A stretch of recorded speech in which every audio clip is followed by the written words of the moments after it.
지금부터 4월 12일 우리 고등부 예배를 드리겠습니다. 다 함께 사도신경 하심으로 우리의 신앙을 고백드립니다.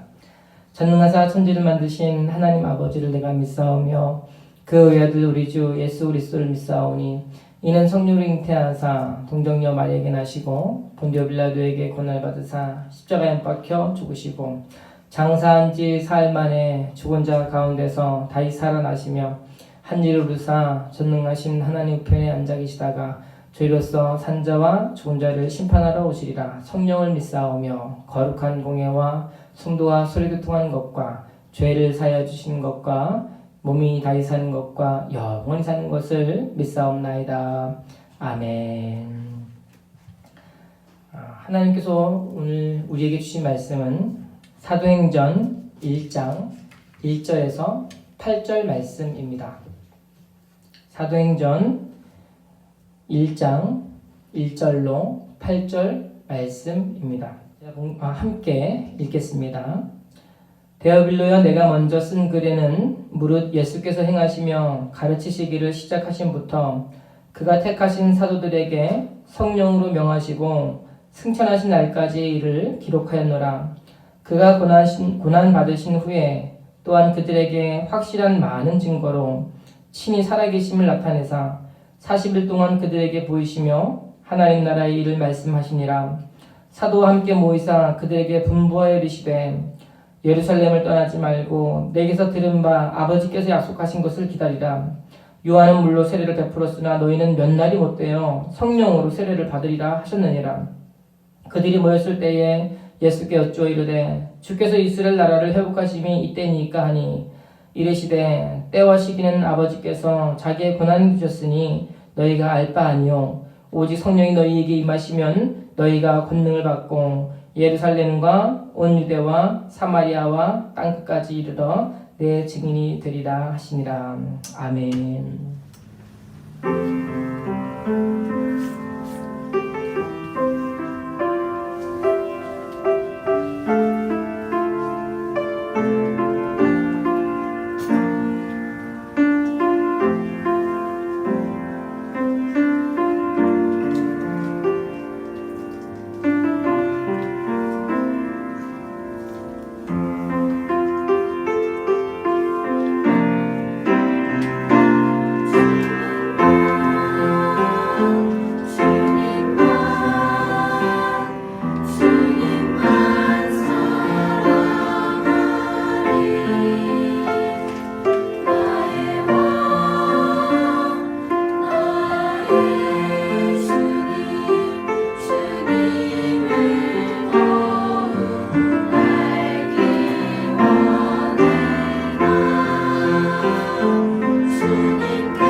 고등부의 올해 표어는 여호수아 세대입니다. 그래서 우리 여호수아처럼 믿음의 용사로 자라나 하나님의 군사로 그렇게 도약되는 우리의 인생이 되길 원하는 마음 간절합니다. 지난 1사분기에는 믿음의 기초에 대해서 배웠습니다. 여호수아를 통하여서 믿음의 가온을 세우고요. 또 어려운 중에는 하나님을 바라고 하나님을 소망하고 기대하고 또 하나님 앞에서 우리 신앙이 자라가며 전진해 가야 할 것을 배웠어요. 이게 믿음의 기초의 훈련이라면요. 이제 곧 우리 이사야 분기로 돌입을 하고 있습니다. 이사 분기에서는 우리 사도행전 본문을 통하여서 우리가 배웠던 믿음의 원리들을 직접적으로 훈련해 나아갈 것입니다. 그래서 이사 분기의 제목은 믿음의 훈련이에요. 믿음의 훈련. 이를 위해 하나님께서 주신 말씀이 사도행전 말씀입니다. 오늘 읽은 본문의 시간적 배경을 잠시 살펴보면 이제 예수님께서 십자가에 죽으셨습니다. 죽으시고 나서 제자들이 혼비백산 난리도 아니었습니다. 예수님께서 자신의 모든 생활을 포기하고 예수님과 함께 했는데 예수님 사라진 거예요. 뭘 해야 될지 모르는 거예요. 머릿속이 하얘졌고요. 정체성도 없고 나가야 할 방향도 모르고 무엇을 해야 할지 전혀 알지 못하는 말 그대로 머릿속이 진공상태, 백상태가 되어버렸습니다. 그런데 장사한 지 3일 만에 예수님께서 부활하셨습니다. 다시 나타나신 거예요. 제자들이 얼마나 기뻤을까요? 너무 좋은 거예요. 뛰고 찬양하고 그분을 만져보고 난리가 났을 겁니다. 그러나 우린 예수님께서 왜 그들 앞에 다시 나타나셨는가? 그 사실을 좀 주목해 보려고 합니다. 사도행전 1장 3절에 그가 고난을 받으신 후에 또한 그들에게 확실한 많은 증거로 친히 살아계심을 나타내사 40일 동안 그들에게 보이시며 하나님 나라의 일을 말씀하시니라. 여기서 예수님께서 나타나신 목적을 세 가지로 찾아볼 수 있습니다. 첫 번째는 예수님께서 살아나셨다는 사실입니다. 이걸 보여주고 싶으셨어요. 두 번째, 예수님의 살아나심을 의심하는 사람들도 있었습니다. 그래서 그들의 의심을 깨뜨리고 진짜 살아났음을 증명하기 위함이었어요. 그래서 세 번째 우리가 주목해야 될 게 있는데요. 그것은 바로 하나님 나라의 일을 말씀하시기 위함이었어요. 이상하지 않습니까? 예수님 그동안 돌아가시기 전 3년 동안요, 제자들에게 수없이 하나님의 나라에 대해서 이야기를 했어요. 하나님의 나라의 일을 전파했고요. 하나님의 나라의 일을 수많은 이야기들로 비유들을 들어서 설명해 주셨습니다. 그런데 다시 살아나서 하는 말이 똑같은 말이라는 거예요. 하나님의 나라의 일, 제자들이 너무 잘하는 거 아닙니까? 그래 또다시 그 말을 왜 해야 할까요? 쉽게 말하면 반복인데요. 우리 고등부 지체들도 지난 1월 첫째 주부터 우리 말씀을 들었는데 그때 제목이 기억나세요? 제목이 하나님 나라의 진수였습니다. 그럼 오늘 제목은 뭘까요? 하나님 나라의 일이에요. 이게 같은 것 같은데요? 전혀 다른 거예요. 같은 것 같은데 포인트가 다르다는 사실입니다. 예수님도 그러셨을 거예요. 하나님 나라의 일에 대한 이야기를 지금 예수님은 하고 있는 거예요. 무슨 말인지 아세요? 하나님의 나라만 이야기하지 않으시고요. 하나님 나라의 일, 좀 더 구체화되어 있습니다. 왜요? 하나님의 나라에 대한 개념은 이 제자들도 충분히 들었거든요. 너무 잘 아는 이야기거든요. 이제는 하나님 나라에 대한 이야기, 비유로 설명하실 필요 없으십니다. 그러나 그것이 도대체 어떤 식으로 이루어지는지에 대한 일을 구체적으로 예수님께서 말씀해 주고 계신 거예요. 사도행전 1장 6절 그들이 모였을 때에 예수께 여쭈어 이르되 주께서 이스라엘 나라를 회복하심이 이때니까 하니. 그러니까 하나님 나라의 일이라는 것은 뭐냐면 이 지금까지 그동안 들었지, 하나님 나라에 대한 이야기 들었지, 이제 일할 때라고 예수님은 말씀하고 있습니다. 지금 일할 때라고, 이제 너희가 해야 할 때라고 예수님 그것을 지금 강조하고 계신 거야. 근데 제자들이 보니까 이상한 얘기를 하시거든요. 자신들이 지금까지 들었던 하나님의 나라에 대한 개념과는 전혀 다른 이야기를 하고 계신 것처럼 보이거든요. 제자들이 답답하니까 물었습니다. 그러니까 예수님 자꾸 하나님 나라의 일 말씀하시는데, 그러니까 예수님 말씀은 이스라엘 나라의 회복이 지금 이때 일어난다는 말씀입니까? 이렇게 지금 묻고 있습니다. 제자들은 하나님의 나라가 이스라엘 백성들만을 위한 것이라고 생각을 했어요. 이스라엘 백성들만이 자유를 누리고요, 해방이 되고요, 정말 인생이 펴고요. 나라가 부강해지고요. 하나님께서 세우신 그런 복된 나라가 되길 원했었습니다. 오늘날 유대인들이 여전히 그와 같은 사상을 가지고 있는 게 사실이에요. 그런데 그들에게 예수님께서 대답하시는 거예요. 사도행전 1장 7절 3번절에 이르시되 때와 시기는 아버지께서 자기의 권한에 두셨으니 너희가 알 바 아니요. 여러분, 이게 너무 황당한 이야기 아닙니까? 왜 그게 이스라엘 백성들에게, 이 제자들에게 알 바가 아닙니까? 우리나라 강점기 시대만 생각해봐도 이게 너무 이해가 되는 거예요. 그때 우리나라의 소원이 뭐였어요? 일제로부터의 광복 아니었습니까? 그로부터의 핍박에서 벗어나는 해방이었었어요. 근데 그것이 어떻게 우리 민족에게 알 바가 아니냐고. 마찬가지입니다. 같은 모습으로 예수님께서 제자들에게 너희 알 바 아니라고, 이스라엘들 독립해봐? 너희 성분이 없는 일이라고 얘기하시는 거예요. 무슨 말입니까? 자민족 중심의 세계관을 바꾸어 다른 세계관을 예수님은 제자들에게 심어주시는 거예요. 우리 날마다 하나님께 기도하죠. 내가 잘되게 해달라고요.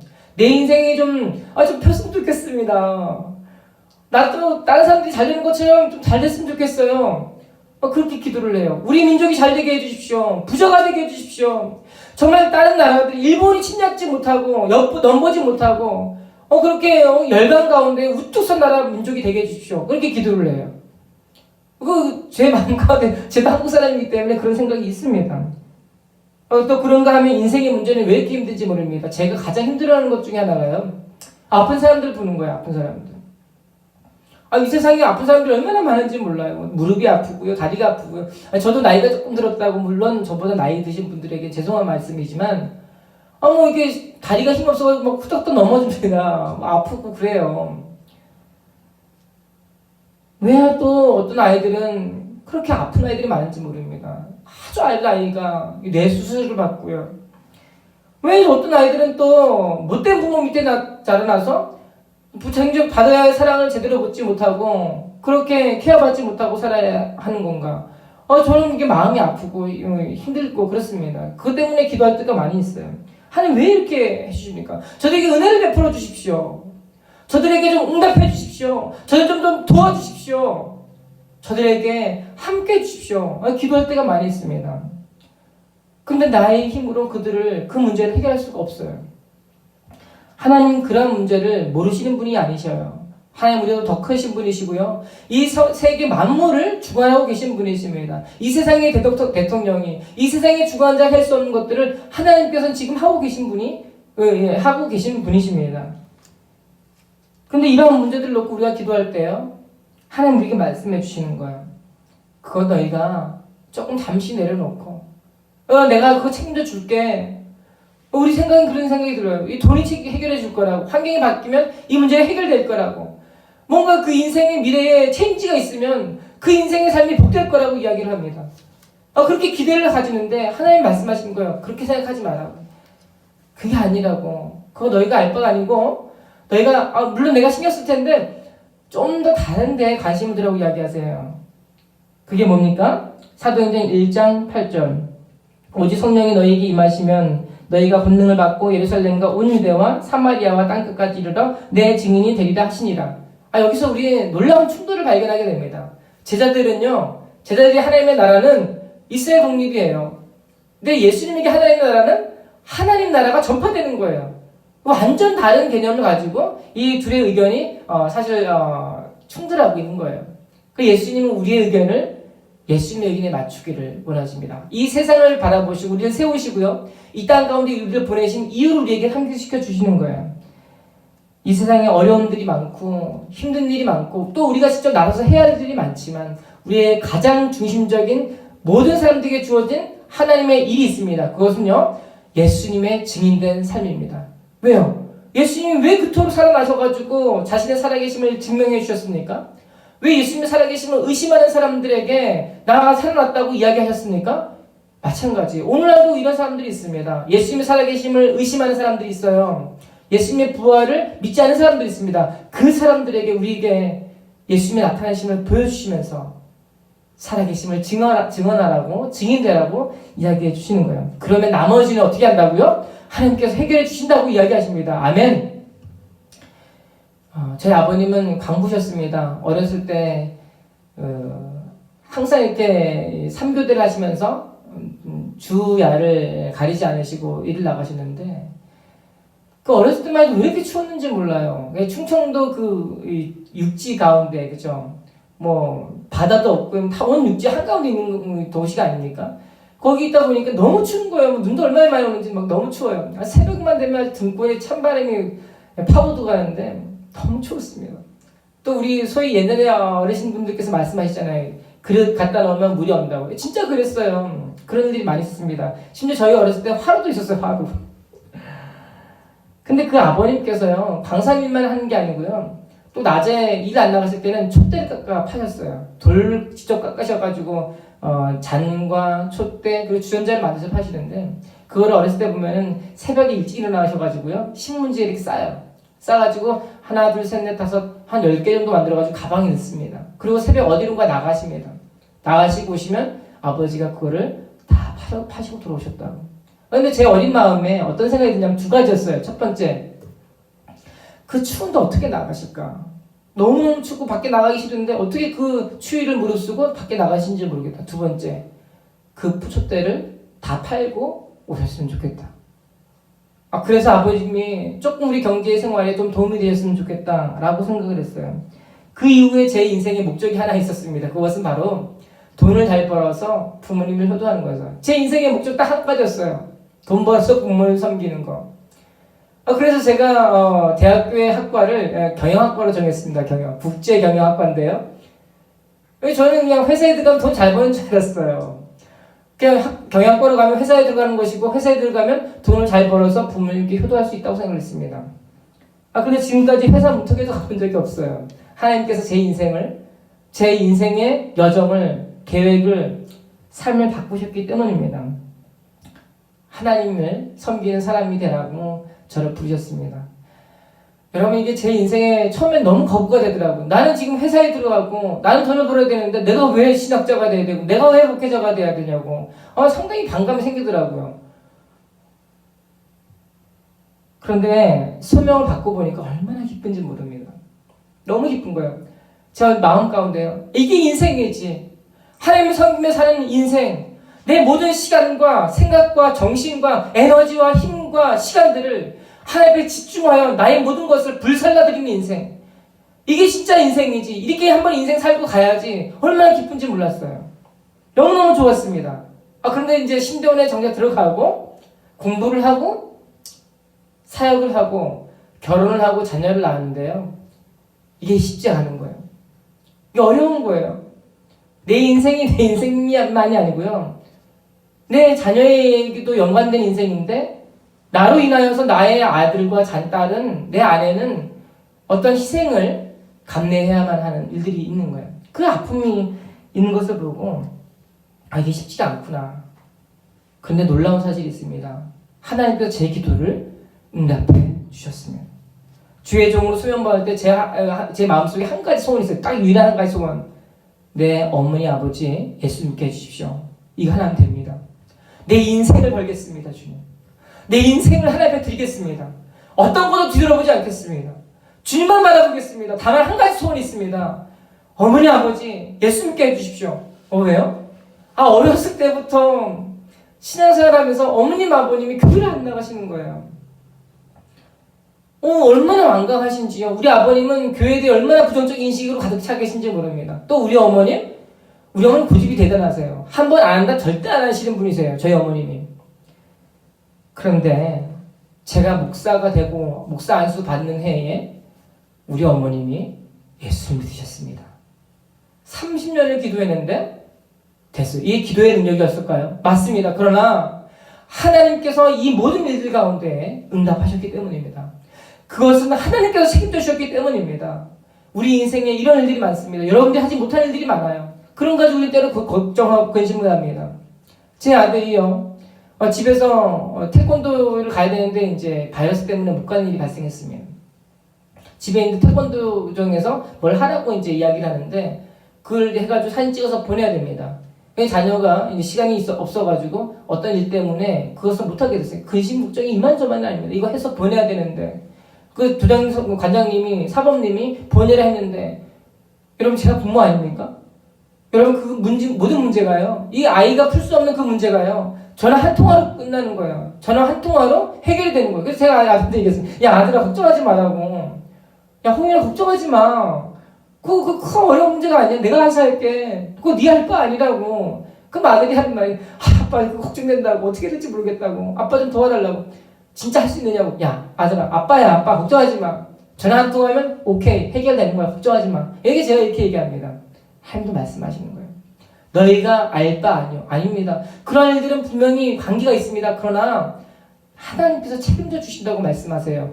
그런데 우리가 좀 더 포인트를 맞춰야 할 한 가지 점이 있다면 그건 바로 우리가 예수님의 증인이 되는 삶입니다. 그리스도인들은 그리스도인답게 살아야 참된 삶의 의미를 얻습니다. 여기에 참된 삶의 의미가 있어요. 우리가 가장 그리스도인답게 사는 것은요, 세상 사람들보다 더 윤리적으로 잘 살아서가 아니고요, 세상 사람들보다 더 뛰어나게 스마트해서가 아닙니다. 우리가 그리스도인답게 사는 것, 그리스도를 증인으로 살아가는 삶, 그리스도인으로서의 사는 삶을 살 때 우리가 참 그리스도인의 삶을 경험하게 되는 거예요. 마틴 루터는 다음과 같이 말했습니다. 교리와 삶은 구별되어야 한다.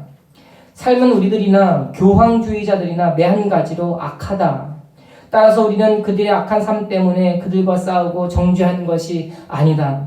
삶의 도덕적인 질을 놓고 싸웠던 위클리프와 후스는 이 점을 이해하지 못했다.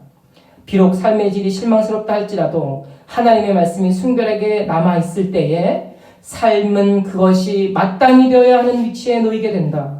그렇기 때문에 모든 것은 말씀의 순전함에 달려있는 것이다. 내가 올바르게 가르쳤던 경우에만 나는 성공하였다.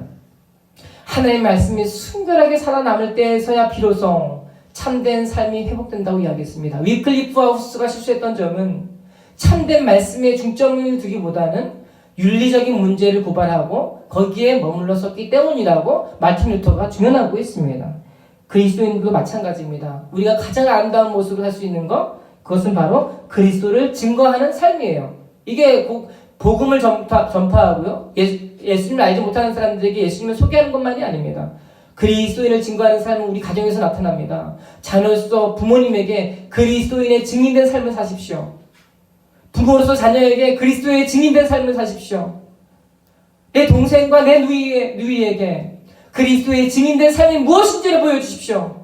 그런 인생을 살시길 원합니다. 그런 인생을 향하여 꿈을 꾸고 바라보며 달려가는 우리 고등부채들이 되기를 소망합니다. 때로 남이 부러울 때가 있습니다. 때로 멋진 집이 부러울 때가 있습니다. 멋진 아파트, 고가 아파트를 보면 나도 저기 한번 살고 싶다 생각이 들 때가 있습니다. 그러나 그리스도를 위하여 우리의 마음의 중심 가운데 우리 마음에 차지해야 될 유일한 생각이 하나 있다면 바로 그것은 하나님 나라의 일을 생각하는 것입니다. 그럴 때에요, 예루살렘이 나의 삶을 경계를 제한하지 못하고요, 사마리아가 또 온 유대가 온 땅 끝까지 이르러 우리의 지경이 넓어지는 놀라운 하나님의 일하심과 인도하심을 경험하시게 되실 것입니다. 기도하겠습니다. 하나님 감사합니다.